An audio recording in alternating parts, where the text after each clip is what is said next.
Hello, I'm Riya Katiyar from Journalism Department and will be presenting on things I was told are normal but are not. I want to start this TED Talk with a simple question. Did this image make you feel uncomfortable? Or do you think this is something which is not normal? How many of you ever looked in the mirror and felt like you need to fix something? Maybe it was your skin, maybe your hair, maybe the thought that you don't look presentable enough. Now, let me tell you where that feeling often begins. I was a teenager when I started getting acne. Like most people do, it's biology, it's natural, and it's temporary. But what stayed with me wasn't acne, it was a comment. I would like to share three such instances. First instance, a relative once looked at my face and said, "How will you get married like this?" Back then, I had a lot of acne on my face, and that lady questioned me this. Second instance, one person told me, "Don't you feel underconfident when presenting something with these acnes on your face?" And the girl was a promoter of a certain product. It's not just this.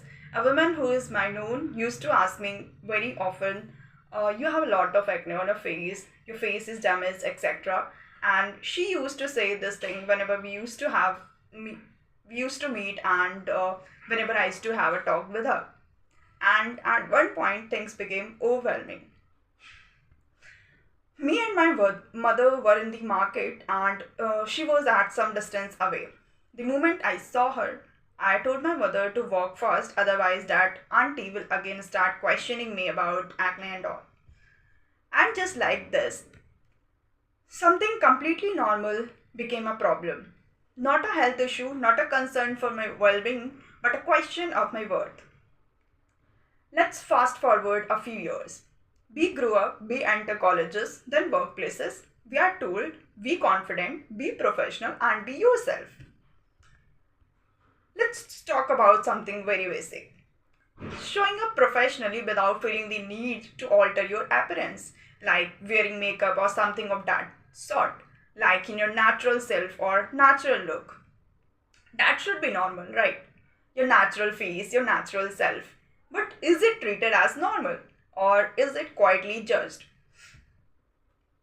You get comments like this: "You look tired. Are you not feeling well?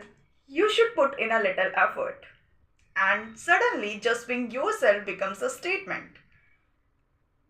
Not a choice, but a deviation. Now compare that to someone who walks in perfectly groomed. What do we hear? So presentable, so polished, perfect for client facing roles. And without realizing it, we start linking appearance with competence. Do people who looks well groomed and people who are in their natural self get the same opportunity in the workplace environment? This is not about questioning individual choices. How we choose to present ourselves is deeply personal. Like, it's a personal choice how you want to present yourself. It depends on the person whether they like it or not. The problem arises when these two people with same skill are treated differently.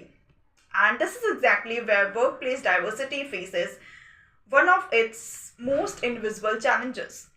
We often think diversity is about gender, race, representation, but there is another layer we rarely talk about: appearance based bias. Think about it. Two equally qualified people walk into an interview. One fits the polished, standard makeup, styled hair, etc. The other comes in their natural look. Who is perceived as more professional? Even before they speak, even before they prove their skills.